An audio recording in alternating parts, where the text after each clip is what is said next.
कभी सोचा है कि सच में सुखी कौन है? एक भिखारी, एक किसान या फिर एक करोड़पति?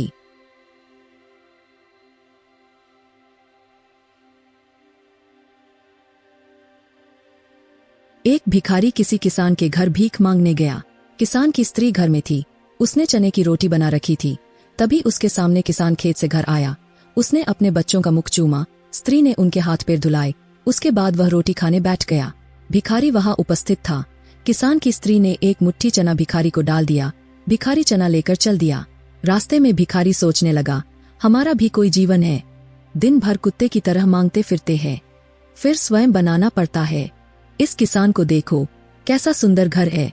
घर में स्त्री है, बच्चे हैं, अपने आप अन्न पैदा करता है, बच्चों के साथ प्रेम से भोजन करता है। वास्तव में सुखी तो यह किसान है। इधर वह किसान रोटी खाते खाते अपनी स्त्री से कहने लगा, सफेद बैल बहुत बूढ़ा हो गया है, अब वह किसी तरह काम नहीं देता। यदि कहीं से कुछ रुपयों का इंतजाम हो जाए तो इस साल का काम चले। साधोराम महाजन के पास जाऊंगा, वह ब्याज पर दे देगा। भोजन करके वह साधोराम महाजन के पास गया। बहुत देर चिरौरी विनती करने पर 1% ब्याज पर साधो ने रुपए देना स्वीकार किया। एक लोहे की तिजोरी में से साधोराम ने एक थैली निकाली और गिनकर रुपए किसान को दे दिए। रुपए लेकर किसान अपने घर को चला। वह रास्ते में सोचने लगा, हम भी कोई आदमी है, घर में 5 रुपए भी नकद नहीं। कितनी चिरौरी विनती करने पर उसने रुपए दिए हैं। साधो कितना धनी है, उसके पास सैकड़ों रुपए है। वास्तव में सुखी तो यह साधोराम ही है। साधोराम छोटी सी दुकान करता था। वह एक बड़ी दुकान से कपड़े ले आता था और उसे बेचता था। दूसरे दिन साधोराम कपड़े लेने गया। वहां सेठ पृथ्वीचंद की दुकान से कपड़ा लिया।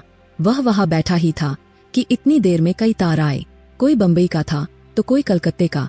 किसी में लिखा था 5 लाख मुनाफा हुआ, किसी में 1 लाख का। साधो महाजन यह सब देखता रहा। कपड़ा लेकर वह चला आया। रास्ते में सोचने लगा, हम भी कोई आदमी है, 100-200 जुड़ गए तो महाजन कहलाने लगे। पृथ्वीचंद कैसे है, एक दिन में लाखों का फायदा। वास्तव में सुखी तो यह है। उधर पृथ्वीचंद बैठा ही था कि इतने ही में तार आया कि 5 लाख का घाटा हुआ। वह बड़ी चिंता में था कि नौकर ने कहा, आज लाट साहब की राय बहादुर सेठ के यहाँ दावत है, आपको जाना है। मोटर तैयार है। पृथ्वीचंद मोटर पर चढ़कर राय बहादुर की कोठी पर चला गया। वहां सोने चांदी की कुर्सियां पड़ी थी। राय बहादुर जी से कलेक्टर कमिश्नर हाथ मिला रहे थे। बड़े बड़े सेठ खड़े थे। वहां पृथ्वीचंद सेठ को कौन पूछता, वे भी एक कुर्सी पर जाकर बैठ गया।